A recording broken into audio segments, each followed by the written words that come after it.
اور اگر مومنوں کے دو گروہ آپس میں لڑ پڑے تو ان کے درمیان صلح کرا دو. پھر اگر ان میں سے کوئی ایک فریق دوسرے پر زیادتی کرے تو زیادتی کرنے والے سے لڑو یہاں تک کہ وہ اللہ کے حکم کی طرف لوٹ آئے. پھر اگر وہ لوٹ آئے تو ان کے درمیان انصاف سے صلح کرا دو اور انصاف کیا کرو کیونکہ اللہ انصاف کرنے والوں کو پسند کرتا ہے. یہاں صلح کروانے کی بات کی گئی ہے. صلح کروانا اللہ تعالیٰ کی پسند کا صدقہ ہے جو کوئی کرے. رسول اللہ صلی اللہ علیہ وسلم نے فرمایا کیا میں تمہیں ایسے صدقے کے بارے میں نہ بتاؤں جس کے مصرف کو اللہ تعالیٰ بہت پسند کرتے ہیں؟ تم لوگوں کے درمیان صلح کروا دیا کرو. یہ ایسا صدقہ ہے کہ اللہ تعالیٰ اس کے مصرف کو پسند کرتے ہیں, اس کا کرنا پسند کرتے ہیں. انما المؤمنون اخوہ فاصلحوا بین اخویکم واتقوا اللہ لعلکم ترحمون. مومن تو سب آپس میں بھائی بھائی ہیں, لہٰذا اپنے بھائیوں کے درمیان صلح کرا دیا کرو, اللہ سے ڈرتے رہو تاکہ تم پر رحم کیا جائے. یہاں سے پتہ چلتا ہے کہ دینی بھائی چارہ نسبی بھائی چارے سے زیادہ مضبوط ہے, خون کے رشتوں سے زیادہ مضبوط ہے ایمان کا رشتہ. اسی لیے مومنوں کو آپس میں اخوہ کہا گیا ہے. ایک اور حدیث میں بھی آتا ہے مومن مومن کا آئینہ ہے اور مومن مومن کا بھائی ہے. اس کے مال کا نقصان ہوتا ہو تو بچاؤ کرتا ہے, اس کی غیر موجودگی میں اس کی عزت کی حفاظت کرتا ہے, یعنی اس کے خلاف کوئی بات کرے تو وہ ڈیفینڈ کرتا ہے.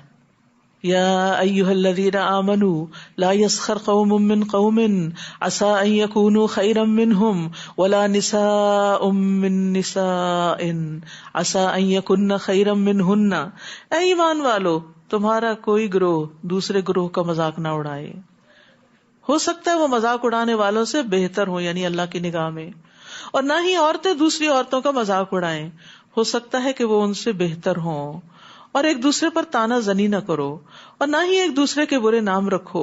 ایمان لانے کے بعد فسق میں نام پیدا کرنا بہت بری بات ہے, اور جو ان باتوں سے باز نہ آئے وہی ظالم ہے. تو عام طور پر لوگ کیوں کسی کا مذاق اڑاتے ہیں؟ بعض اوقات انسیکیور ہوتے ہیں دوسروں سے تو پہلے سے ہی اٹیک کر دیتے ہیں مذاق اڑا کے. پھر اسی طرح بعض اوقات لوگ زندگی میں خود ناکام ہوتے ہیں تو ان کو کسی کو کریٹیسائز یا ریڈیکیول کر کے فائدہ اٹھانا ہوتا ہے. اسی طرح لو سیلف اسٹیم ہوتی ہے کچھ لوگوں کی, جس کی وجہ سے وہ ایکسٹریملی جیلس ہوتے ہیں. تو جو بھی کوئی آگے بڑھ رہا ہو وہ ان کا مذاق اڑا کے ان کو لیٹ ڈاؤن کرنے کی کوشش کرتے ہیں. کچھ لوگوں کے اندر انفیریورٹی کمپلیکس ہوتا ہے جس کی وجہ سے وہ دوسروں کا مذاق اڑا کے اپنی احساس کمتری کو ذرا سیٹسفائی کرتے ہیں. تو یہاں ہمارے دین نے ہمیں اس سے منع کر دیا کہ کوئی بھی ریزن ہو, پر اینی ریزن, کسی کا مذاق نہیں اڑایا جا سکتا. عمرو بن شرحبیل کہتے ہیں اگر میں کسی کو دیکھوں کہ وہ بکری کا دودھ پی رہا ہے اور میں اس پہ ہنسوں, بازو کا ایسا ہوتا ہے نا کوئی شخص ایسا کوئی کام کر رہا ہوتا ہے جو آپ کی نگاہ میں بہت وہ نہیں ہے, تو مجھے ڈر ہے کہ مجھ سے بھی وہ کام ہو جائے گا جو اس نے کیا ہے, تو پھر کوئی اور آپ پہ ہنسے گا. اسی طرح کسی کے گرنے پر بھی ہنسنے کی ممانعت ہے. بعض اوقات کوئی سلپ ہو جاتا ہے, کوئی گر پڑتا ہے, کوئی ٹھوکر کھا جاتا ہے تو لوگ ہنسنا شروع کر دیتے ہیں, تو اس سے بھی منع کیا گیا.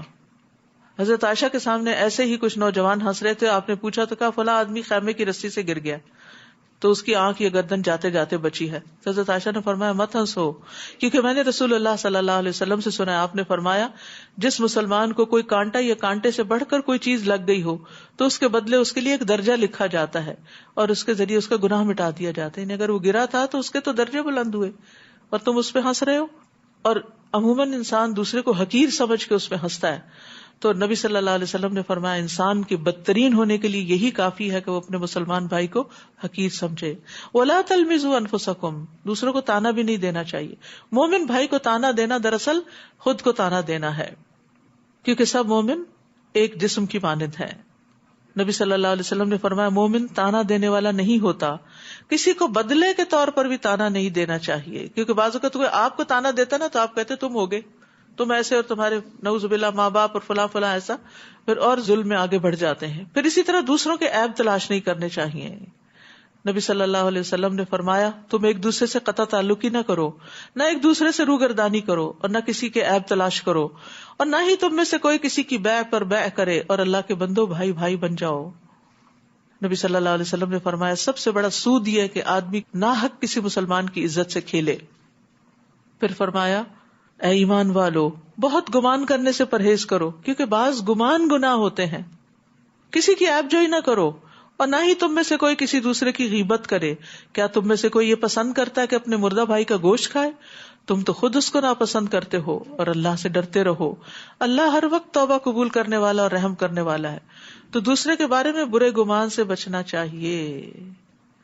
بعض اوقات کوئی ہمیں نصیحت کرتا ہے نا تو ہم اس کے بارے میں برا گمان شروع کرتے تھے، یہ اس وجہ سے مجھے کہہ رہا ہوگا.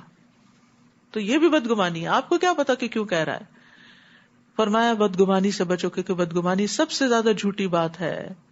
عبداللہ کہتے ہیں جس کی چوری ہو جائے وہ بدگمانی کی وجہ سے چور سے زیادہ گناہگار ہو جاتا ہے. اس نے کی ہوگی، اس نے کی ہوگی، ہر ایک کو مورد الزام ٹھہرا رہا ہوتا ہے. تو اسی لیے ابو عالیہ کہتے ہیں ہمیں حکم دیا گیا کہ خادم کو مہر لگا کے چیز دیں، بند کر کے، پیک کر کے، اسٹیپل کر کے، ناپ کر دیں، گن کر دیں. ان کی عادت اچھی ہو یا نہ، ہم میں سے کسی کو بدگمانی نہ ہو کہ اس نے بیچ میں سے کچھ چرا لیا. اسی طرح تجسس سے منع کیا گیا. نبی صلی اللہ علیہ وسلم نے فرمایا جو شخص دوسروں کی بات سننے کے لیے کان لگائے جو اس کو پسند نہیں یا اس سے بھاگتے ہیں کہ وہ ان کے سامنے بات نہیں کرنا چاہتے، تو ایسے شخص کے کانوں میں قیامت کے دن پگھلا ہوا سیسا ڈالا جائے گا. پھر اسی طرح کوئی کسی کی غیبت نہ کرے. غیبت کیا ہے؟ کسی کی پیٹھ پیچھے اس کی برائی کرنا. اور غیبت کرنا کیا ہے؟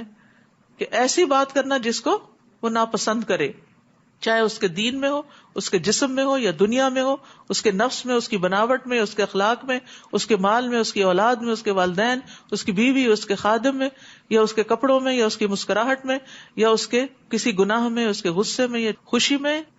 ان سب چیزوں کے بارے میں نیگیٹو بات کرنا کسی کے عدم موجودگی میں، یہ سب غیبت میں شمار ہو جاتا ہے.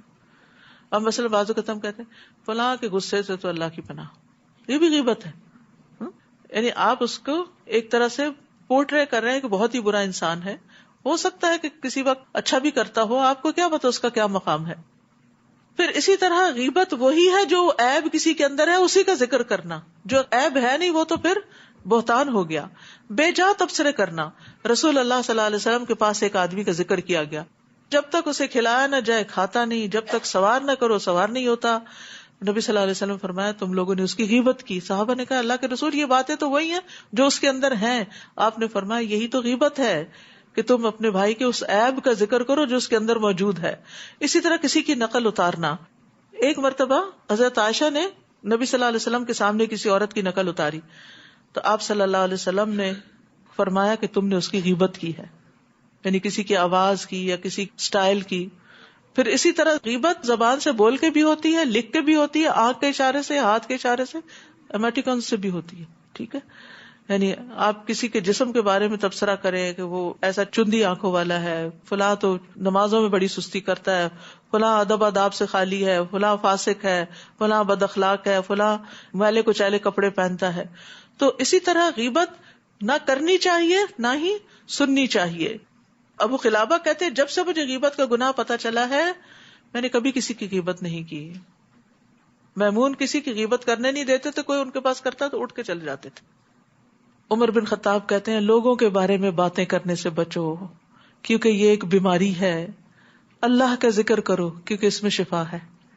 لوگوں کی باتیں نہ کرو، اس میں کوئی نہ کوئی غیبت ہو جائے گی، لیکن اللہ کا ذکر کرو گے تو تمہارے دل ٹھنڈے رہیں گے. عمر بن عبید سے کہا گیا فلاں آدمی نے آپ کے بارے میں اتنی عیب جوئی کی کہ ہمیں آپ پر رحم آنے لگا. تو انہوں نے کہا اس سے بچو اور اس پر رحم کھاؤ، یعنی اس کو باتیں کرنے کا موقع نہ دو.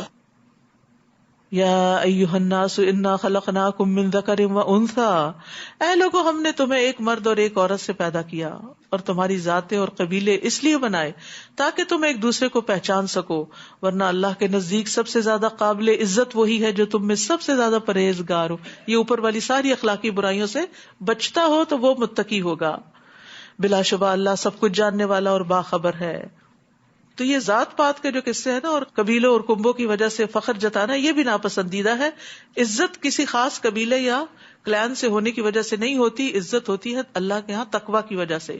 بدویوں نے کہا ہم ایمان لے آئے. آپ ان سے کہیے تم ایمان نہیں لائے بلکہ یوں کہو کہ ہم مسلمان ہو گئے اور ابھی تک ایمان تو تمہارے دلوں میں داخل ہی نہیں ہوا، اور اگر تم اللہ اور اس کے رسول کی اطاعت کرو تو اللہ تمہارے اعمال سے کچھ بھی کمی نہیں کرے گا. اللہ یقیناً بخشنے والا اور رحم کرنے والا ہے. حقیقی مومن تو وہ لوگ ہیں جو اللہ اور اس کے رسول پر ایمان لائے, پھر شک میں نہیں پڑے اور اپنے مالوں اور جانوں سے اللہ کی راہ میں جہاد کیا, یہی سچے مسلمان ہیں. آپ ان بدویوں سے کہیے, کیا تم اللہ کو اپنی دینداری جتلاتے ہو, حالانکہ اللہ آسمانوں اور زمین کی ہر چیز کو جانتا ہے اور وہ ہر چیز کو خوب جاننے والا ہے. وہ آپ پر احسان جتاتے ہیں کہ وہ اسلام لائے. آپ ان سے کہیے, اپنے اسلام کا مجھ پہ احسان مت جتاؤ, بلکہ اللہ نے تم پر احسان کیا کہ تمہیں ایمان کی ہدایت دے دی, اگر فی الواقع تم اپنی بات میں سچے ہو. ان اللہ یعلم غیب السماوات والارض واللہ بصیر بما تعملون. اللہ آسمانوں اور زمین کی سب پوشیدہ چیزوں کو جانتا ہے, اور جو کچھ تم کر رہے ہو اللہ اس کو دیکھ رہا ہے. سورۃ قاف. نبی صلی اللہ علیہ وسلم اس کو فجر کی نماز میں پڑھا کرتے تھے, جمعے کے خطبے میں اس کی قرات کرتے تھے, عید کی نماز میں اس کی قرات کرتے تھے. اس سے آپ اس سورت کی اہمیت کا اندازہ لگا سکتے ہیں. قاف والقرآن المجید. قاف, قسم ہے اس قرآن کی جو بڑی شان والا ہے. بلکہ یہ لوگ اس بات پر تعجب کرتے ہیں کہ انہی میں سے ایک ڈرانے والا ان کے پاس آیا.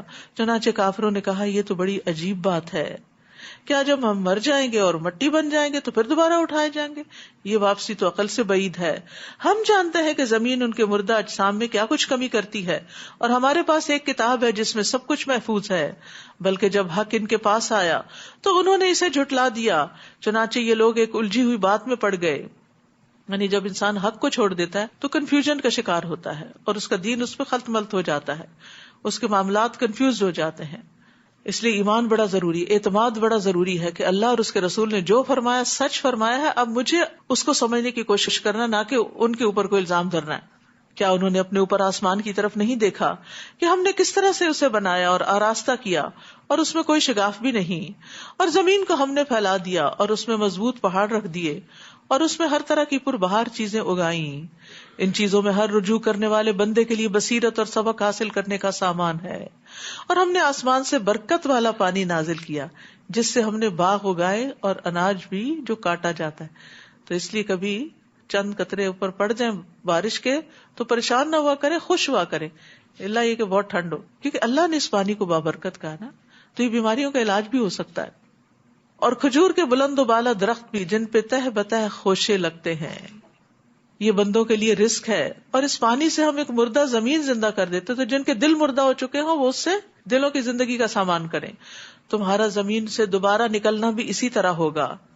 ان لوگوں سے پہلے قوم نوح, کنویں والے اور سمود نے جھٹلایا, اور عاد اور فرعون اور قوم لوط نے بھی, اور درختوں کے جھنڈ والوں اور تبا کی قوم نے بھی, ہر ایک نے رسولوں کو جھٹلایا, تو ان پر میرا وعدہ عذاب پورا ہو کر رہا. افعینا بالخلق الاول بل هم فی لبس من خلق جدید.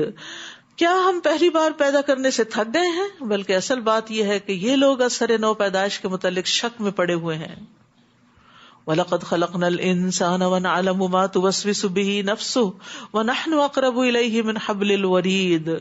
ہم نے انسان کو پیدا کیا اور جو کچھ اس کے دل میں وسوسہ گزرتا ہے ہم تو اسے بھی جانتے ہیں. اللہ اکبر. دلوں میں جو خیال آتا ہے سب اللہ کو پتہ چل جاتا ہے, اور اس کے گلے کی رگ سے بھی زیادہ اس کے قریب ہے, شہ رگ سے بھی زیادہ قریب ہے. یعنی کوئی ہمیں اس طرح نہیں جانتا جس طرح اللہ جانتا ہے. اس لیے باتیں کر کر کے لوگوں کو اپنے بارے میں تسلی دلانے سے کوئی فائدہ نہیں. اللہ کے سامنے سچا ہونے کی ضرورت ہے. اللہ تعالیٰ ظاہر اور باطن میں ہماری نگرانی کر رہا ہے, اسی لیے ہمیں ظاہر اور باطن دونوں میں اللہ کا تقوی اختیار کرنا چاہیے, اور فرشتوں کی نگرانی کو بھی ملحوظ خاطر رکھنا چاہیے. جب دو فرشتے ضبط تحریر میں لانے والے اس کے دائیں اور بائیں بیٹھے سب کچھ ریکارڈ کرتے جاتے ہیں. ما یلفظ من قول الا لدیہ رقیب عتید. وہ کوئی بات منہ سے نہیں نکالتا مگر اس کے پاس ایک تیار نگران موجود ہوتا ہے. ہر بات لکھی جاتی ہے, ہر بات لکھی جاتی ہے. وجاءت سکرۃ الموت بالحق ذلک ما کنت منہ تحید. اور یہ حقیقت کھولنے کے لیے موت کی بے ہوشی آ پہنچی. یہی وہ بات ہے جسے تو اے انسان گریز کرتا رہا. انسان موت کے بارے میں سوچنا نہیں چاہتا, اور موت سے کوئی بچنے والا نہیں.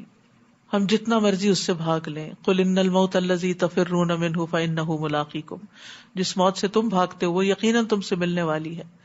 لیکن یاد رکھیے موت کی اپنی تکلیفیں بھی ہیں, اس لیے خاص دعا کرنی چاہیے کہ اللہ تعالیٰ ہمیں ان سے محفوظ رکھے.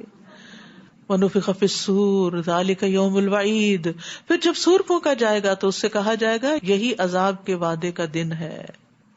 اس دن ہر شخص اس حال میں آئے گا کہ اس کے ساتھ ایک ہانکنے والا اور ایک گواہی دینے والا فرشتہ ہوگا.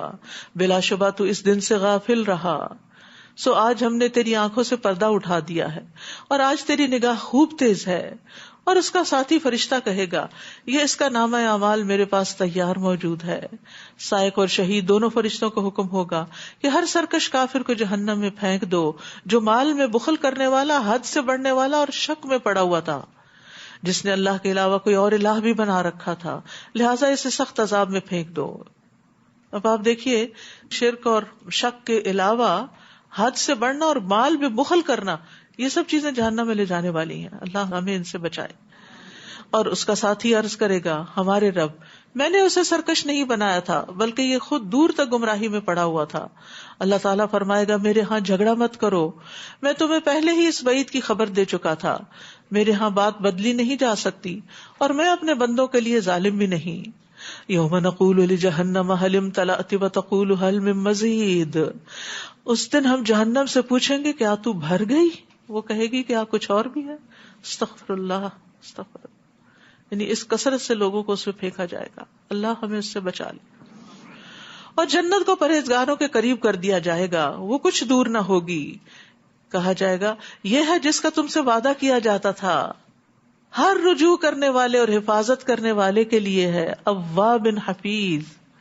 اواب کہتے ہیں اس شخص کو جو نافرمانیاں چھوڑ کے اللہ کی طرف رجوع کر لے، جو گناہ میں پڑ جاتا ہے لیکن پھر وہ واپس آ جاتا ہے. رجع کا مطلب ہوتا ہے لوٹ آنا.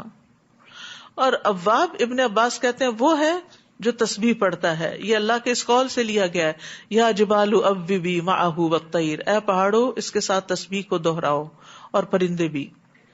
اسی طرح کہا گیا کہ اواب وہ ہے جو تنہائیوں میں اللہ تعالیٰ کا ذکر کرنے والا، اکیلے میں اللہ کو یاد کرے اور پھر اپنے گناہوں کو یاد کر کے اللہ سے توبہ استغفار کرے. عبید کہتے ہیں اواب وہ بندہ ہے جو جب کسی مجلس میں بیٹھتا ہے تو اس میں اللہ سے استغفار کرتا رہتا ہے. اسی طرح اواب وہ ہے جو مجلس سے اٹھتے ہوئے کہتا ہے سبحان اللہ و بحمدہ اللہم انی استغفرک مما اصبت فی مجلسی ھذا، یا وہ خاتمہ مجلس کی دعا ہے جو پاک ہے اللہ اپنی حمد کے ساتھ، ہے اللہ میں تجھ سے اپنے ان گناہوں کی معافی مانگتا ہوں جو میں نے اپنی اس مجلس میں کیے. اور اواب سے اوابین کی نماز بھی ہے. رسول اللہ صلی اللہ علیہ وسلم نے فرمایا اواب کے سوا کوئی چاشت کی نماز کی حفاظت نہیں کرتا، اور یہ اوابین کی نماز ہے. یعنی 4 رکعت سورج نکلنے کے 15 منٹ بعد سے لے کر سورج ڈھلنے کے 15 منٹ پہلے تک اگر آپ نماز پڑھتے ہیں، اول میں پڑھے تو اشراق کہلاتی ہے، دھوپ نکلنے پر تیز ہونے میں پڑھے تو چاشت کہلاتی ہے. صلاۃ الضحیٰ بھی اس کو کہتے ہیں.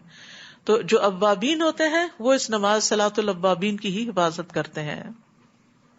من خشی الرحمن بالغیب وجاء بقلب منیب، جو رحمان سے بن دیکھے ڈرتا رہا اور رجوع کرنے والا دل لے کر حاضر ہوا، ان سے کہا جائے گا ادخلوها بسلام ذالک یوم الخلود، اس میں سلامتی کے ساتھ داخل ہو جاؤ، یہی ہمیشہ رہنے کا دن ہے، ہمیشہ کا گھر ہے، ہمیشہ کی زندگی ہے. لہم ما یشاؤون فیہا ولدینا مزید، وہاں جو کچھ وہ چاہیں گے انہیں ملے گا اور ہمارے پاس اس سے بھی زیادہ ان کے لیے موجود ہے، وہ اللہ کا دیدار. اور ہم ان سے پہلے کتنی ہی قومیں ہلاک کر چکے ہیں جو ان سے زیادہ طاقتور تھی. جب عذاب آیا تو انہوں نے ملک کا کونا کونا چھان مارا کہ انہیں کہیں پناہ کی جگہ مل سکے، لیکن کہیں نہ ملی. اس میں ہر اس شخص کے لیے عبرت ہے جو دل رکھتا ہو یا حاضر دل کے ساتھ متوجہ ہو کر بات سنے. کیا بات کہ جب اللہ کا عذاب آتا ہے تو کوئی بچا نہیں سکتا، کہیں انسان پناہ نہیں لے سکتا. اور ایک اور بات یہ پتہ چلتی کہ نصیحت اس کو فائدہ دیتی ہے جو دل لگا کے بات سنتا ہے، جو کان لگا کے بات سنتا ہے اور جو حاضر دماغ ہوتا ہے. لمن کان لہ قلب او القى السمع وهو شہید. ہم نے آسمان و زمین اور جو کچھ ان کے درمیان ہے سب چیزوں کو 6 دن میں پیدا کیا اور ہمیں تھکاوٹ محسوس تک نہ ہوئی. فاصبر علی ما یقولون وسبح بحمد ربک قبل طلوع الشمس وقبل الغروب.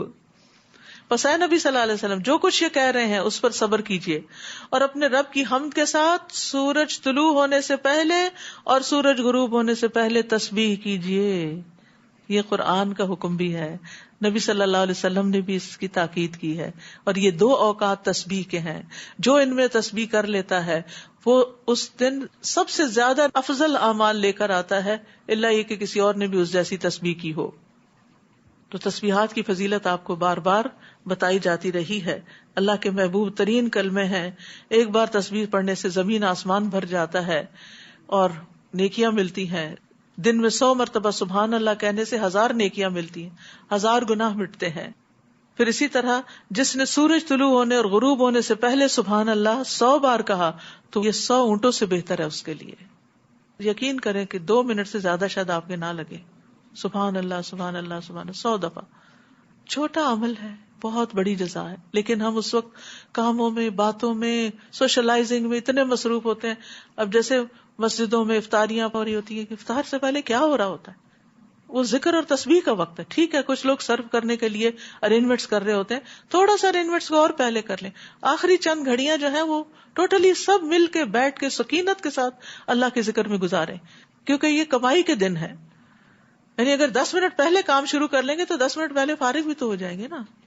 تو 10 منٹ ہی دے دیں اور اس وقت اللہ کا ذکر اور تسبیح اور دعائیں کریں. وَمِنَ اللَّيْلِ فَسَبِّحْهُ وَأَدْبَارَ السُّجُودِ، اور رات کو اور سجدے کے بعد بھی اس کی تسبیح کیجیے، یعنی نماز کے بعد بھی تسبیح کیجیے. یہ جو نماز کے بعد کی تسبیح کا فائدہ ہے بہت زبردست. یہ طریق الی الجنہ کے کارڈ میں دیا گیا ہے کہ جنت میں لے جانے والے اعمال میں سے ایک ہے کہ 33 دفعہ سبحان اللہ اور 33 دفعہ الحمدللہ، 34 دفعہ اللہ اکبر کہہ کے لا الہ الا اللہ وحدہ لا شریک لہ پڑھے تو یعنی کتنا زیادہ اجر و ثواب کا باعث ہے. پوری حدیث لکھی ہوئی وہاں سے دیکھ لیجیے. یوم یسمعون الصیحۃ بالحق ذلک یوم الخروج. اور توجہ سے سنیے، جس دن پکارنے والا قریب سے ہی پکارے گا وہ سب لوگ اس زوردار آواز کو ٹھیک ٹھیک سن لیں گے. یعنی سور کی آواز کسی سے چھپی نہیں رہ جائے گی. یہ الارم نہیں ہے کہ جس کو آج آپ نے سنا نہیں تو اٹھ نہ پائے. یہی زمین سے دوبارہ نکلنے کا دن ہوگا. بلا شبہ ہم زندہ کرتے ہیں اور ہم ہی مارتے ہیں اور ہماری ہی طرف لوٹ کر آنا ہوگا. جس دن زمین ان پر سے پھٹ جائے گی اور وہ جھٹ پٹ نکل کھڑے ہوں گے. یہ اس طرح جمع کرنا ہمارے لیے بہت آسان ہے. یہ جو کچھ کہہ رہے ہیں ہم اسے خوب جانتے ہیں. آپ ان پر جبر تو نہیں کر سکتے. لہٰذا اس قرآن کے ذریعے ہر اس شخص کو نصیحت کیجیے جو میرے عذاب کے وعدے سے ڈرتا ہے. ہر شخص کو جو عذاب سے ڈرتا ہو نصیحت اس کو فائدہ دے گی. سورۃ الذاریات، بسم اللہ الرحمن الرحیم. والذاریات ذروا فالحاملات وقرا فالجاریات یسرا. ان ہواؤں کی قسم جو گرد و غبار اڑائے پھرتی ہیں، آندیاں، پھر ان کی جو بادلوں کا بوجھ اٹھانے والی ہیں. سبحان اللہ. کچھ نے ہلکی ڈسٹ اٹھا لی اور کچھ نے بھاری بادل اٹھا لیے، اور پھر ان کی جو آہستہ آہستہ چلتی ہیں، خراما خراما. پھر ان کے جو ایک بڑے کام کو تقسیم کرنے والی ہیں، یعنی بارش کو، کیونکہ وہ بادلوں کو اس خاص سمت میں لے جاتی ہیں جہاں بارش برسنی ہو. کہ جس بات کا تم سے وعدہ کیا جاتا ہے وہ سچا ہے اور انصاف کا دن ضرور واقع ہوگا. یعنی جس رب نے یہ ہوائیں بنائی جو تمہیں دکھائی نہیں دیتی لیکن ان کے کام نظر آ رہے ہیں، تو وہی رب قیامت کے دن بھی تمہیں اٹھا لے گا. قیامت کا دن ضرور واقع ہوگا. والسماء ذات الحبک. راستوں والے آسمان کی قسم، تم آخرت کے بارے میں مختلف قسم کی باتیں کرتے ہو. اس قیامت سے وہی بہکایا جاتا ہے جو پہلے سے بہکایا گیا ہے. وہم و قیاس کرنے والے مارے گئے، یعنی جو آخرت کے بارے میں قیاس آرائیاں کرتے ہیں. جو بے ہوشی میں پڑے غافل بنے ہوئے ہیں پوچھتے ہیں جزا و سزا کا دن کب ہوگا. جس دن یہ لوگ آگ پر تپائے جائیں گے اور کہا جائے گا اپنے جلنے کے عذاب کا مزہ چکھو، یہی وہ عذاب ہے جس کے لیے تم جلدی مچاتے تھے. ان المتقین فی جنات وعیون آخذین ما آتاہم ربہم انہم کانوا قبل ذلک محسنین. بلا شبہ پرہیزگار اس دن باغوں اور چشموں میں ہوں گے. جو کچھ ان کا رب انہیں دے گا وہ لے رہے ہوں گے. ان کا رب انہیں دے گا. اللہ اکبر. آپ دیکھیں نا کہ کوئی شخص آپ کو کچھ دیتا تو آپ کو کچھ خوشی ہوتی، کوئی اور دیتا تو آپ کو زیادہ خوشی ہوتی. رب جب خود دے گا تو کیا عالم ہوگا. وہ اس دن کے آنے سے پہلے محسنین تھے، نیکوکار تھے. محسنین کون ہوتے ہیں؟ کانوا قلیلا من اللیل ما یہجعون، جو رات کو کم ہی سویا کرتے ہیں. اللہ اکبر. اللہ ہمیں ان لوگوں میں سے بنا لے جن کی راتیں عبادت میں گزرتی ہوں. ہمارے لیے ہماری تھوڑی نیند بھی پوری ہو جائے. یعنی وہ اپنی نیند اور آرام پر عبادت کو ترجیح دیتے ہیں، قیام کی تکلیف کو برداشت کرتے ہیں. تھوڑا سا سوتے ہیں پھر عبادت کے لیے اٹھ کھڑے ہوتے ہیں. تو اگر سارا سال نہیں تو کم از کم تراویح میں تو ضرور کر لیں. اللہ تعالیٰ کیا پتا اس کی وجہ سے باقی سال بھی توفیق دے دے. داؤد علیہ السلام بہترین انداز میں رات کے اوقات کو مینج کرتے تھے. وہ آدھی رات تک سوتے، پھر تہائی نماز پڑھتے، پھر رات کے چھٹے حصے میں سو جاتے. اور ایک دوسرے کو بھی اٹھانا چاہیے، شوہر بیوی کو، بیوی شوہر کو. نبی صلی اللہ علیہ وسلم نے ان کے لیے رحمت کی دعا کی ہے. بہرحال اوور آل سونے اور جاگنے میں اعتدال اختیار کرنا چاہیے، جو اس کتاب سے آپ کو کافی پتہ چلا ہوگا. اور اللہ تعالیٰ نے بہت بر وقت اس کا انتخاب کروایا اور اس کو حرز جان بنائے. بعد میں بھی بھول جائے باتیں تو ان کو پڑھتے رہیں. اور سحری کے وقت مغفرت مانگا کرتے تھے. اس کا بھی آج کل موقع ہے، سحری بناتے ہوئے بھی استغفار پڑھتے رہیں زیر لب. اور ان کے اموال میں مانگنے والوں اور نہ مانگنے والوں دونوں کا حق ہے. یعنی صدقے میں ان کو بھی دیتے ہیں جو مانگتے ہیں اور ان کو بھی جو نہیں مانگتے. اور یقین کرنے والوں کے لیے زمین میں بہت سی نشانیاں ہیں، اور خود تمہارے اپنے اندر بھی. پھر کیا تم غور سے نہیں دیکھتے؟ اور آسمان میں تمہارا رزق ہے اور وہ کچھ بھی جس کا تم سے وعدہ کیا جاتا ہے. بس آسمان اور زمین کے رب کی قسم، یہ بات ایسے ہی ہے ایک حقیقت جیسے تمہارا بولنا ایک حقیقت ہے. یعنی قیامت کا آنا بھی اتنا ہی سچا ہے، اور پھر رزق بھی مقرر ہو چکا ہے. هل اتاک حدیث ضیف ابراہیم المکرمین. اے نبی صلی اللہ علیہ وسلم، کیا آپ کے پاس ابراہیم کے معزز مہمانوں کی بات بھی پہنچی؟ جب وہ ابراہیم کے پاس آئے اور کہا آپ کو سلام ہے، تو انہوں نے سلام کا جواب دیا اور خیال کیا کچھ اجنبی سے لوگ ہیں. پھر وہ چپکے سے اپنے گھر والوں کے پاس گئے اور ایک موٹا تازہ بھنا ہوا بچڑا لے آئے. یہاں یہ چپکے سے کیوں کہا گیا؟